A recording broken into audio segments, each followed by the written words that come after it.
What do Halo, Game of Thrones, and Michael Jordan have in common?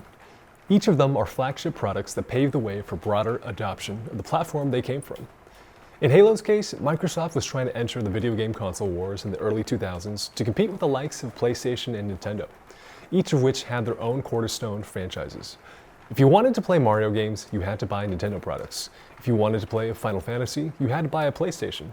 Consumers were willing to buy consoles just to play certain games. But the Xbox was lacking its own flagship title. That is, until Halo exploded in popularity and became the gateway product that accelerated Xbox's growth.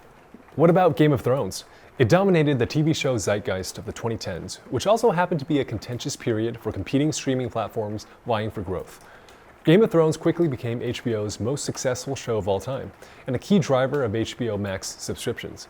Again, this was a case where if you wanted access to a unique product, you had to adopt a new platform. Then what about Michael Jordan?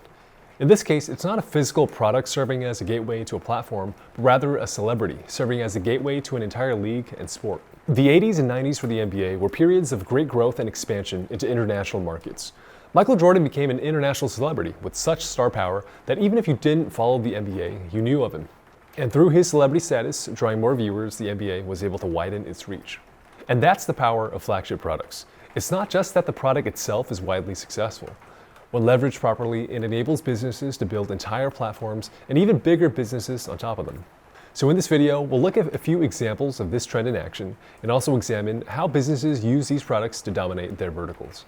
First, as a matter of semantics, I'm not sure if there's a better established term for this phenomenon. I'm going to refer to these products as flagship products, though that can be a relatively general term. I suppose you could call them gateway products, anchor products, platform movers, or something else. But regardless of the name, I would define this concept as a flywheel effect, where a product with deep product market fit and competitive moats draws users to adopt the product's broader platform as a natural byproduct of usage. I think this concept is most easily demonstrated with content-based businesses, so let's start digging there. And the reason for this is that content is inherently unique and has a natural moat. Whether it's a TV show, movie, or video game, consumers want that specific product. Sure, you can make a knockoff, but the real thing is still inherently differentiated. If I want to play Super Smash Bros., it doesn't necessarily mean I want to play Street Fighter. If I like Star Wars, it doesn't mean I'll be happy if you give me Star Trek instead. And if I like the Avengers, it doesn't mean I automatically like the Justice League. In regards to the gaming industry, we talked about Halo earlier, but if you look at any console or gaming platform, you'll find platform exclusives that form the foundation of that business.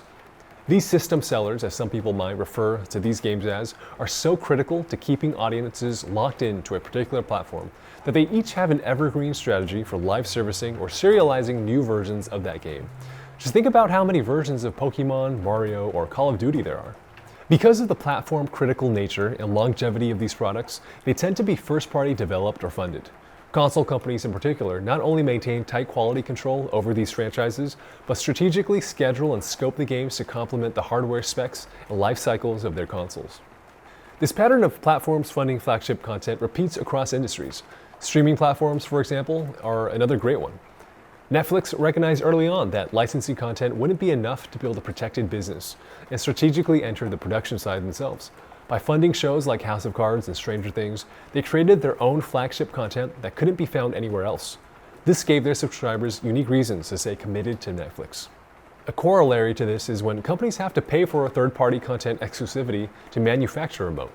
This path can be a very expensive and unsustainable one. For example, Netflix used to license The Office, but when Peacock launched, Peacock needed to bolster their flagship offerings and therefore took back The Office to be a Peacock exclusive. Another great example is within the video game live streaming space. If you go back to the 2010s, Twitch was the incumbent streaming platform. And after it was acquired by Amazon, other big tech companies ramped up their competitor products. Microsoft acquired Mixer to stand up its own competing streaming platform, and to grow, they began to pay Twitch streamers for exclusivity deals. These were hefty payouts to poach some of Twitch's top streamers like Ninja and Shroud, but ultimately Mixer's growth stalled, and it didn't make sense for Microsoft to keep burning money on buying growth. In this case, individual streamers are more like free agents who obviously aren't owned the way franchises are owned by platforms, but nonetheless, the content exclusivity factor weighs heavily on whether the platform can keep its audience. And it's a key reason why these platforms now strike exclusivity deals or partner with their top streamers. Now, beyond just a means of acquiring or retaining audiences for their platforms, flagship products can also be the catalyst for creating platforms themselves. This is a much rarer case, but when it happens, it's extremely powerful. Let's continue with the video game industry case studies. Valve is perhaps the ultimate example of this. In the 90s, Valve was just known as a video game developer who launched Half-Life. Counter-Strike actually arose as a community mod of Half-Life, which Valve then acquired and published. And as Valve started developing this portfolio of multiplayer games, they needed to develop the underlying infrastructure for running and updating the games. Steam was then created as a launcher for these early Valve titles. To play Counter-Strike, you needed to install Steam, so as Counter-Strike blew up in popularity, so too did Steam. It was a textbook flywheel growth effect. By the early 2000s, Steam was such a ubiquitous piece of software for PC gamers that Valve had the perfect business opportunity to open it up as a generalized games distribution platform, and that's exactly what they did. To this date, Valve continues to operate massively popular first-party exclusives like Counter-Strike, Team Fortress, and Dota, and Steam still reigns as one of the most profitable and most successful video game platforms of all time. Valve didn't initially set out with this grand platform vision, but by having such popular and successful flagship products, they commanded the scale off of which to build a platform business. You can make the same analogy with Fortnite and the Epic Games launcher, League of Legends and the Riot Games launcher, and many more examples. We can spend all day pointing out these cases everywhere.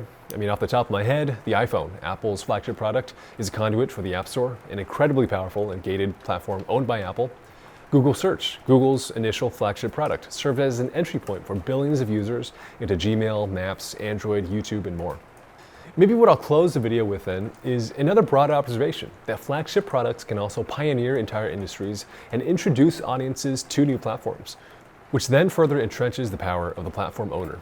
You can make the argument that Google Search made the early internet more widely accessible for people who otherwise might not have engaged with it as soon as they did. In the electric vehicle market, Tesla really pushed that industry forward by producing some of the first popular electric vehicles in the US and spurring the development of charging infrastructure.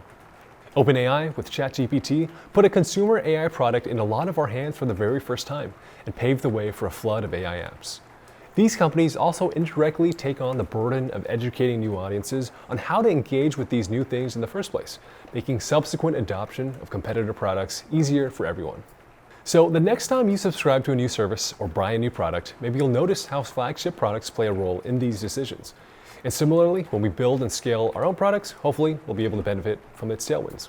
Thanks for watching.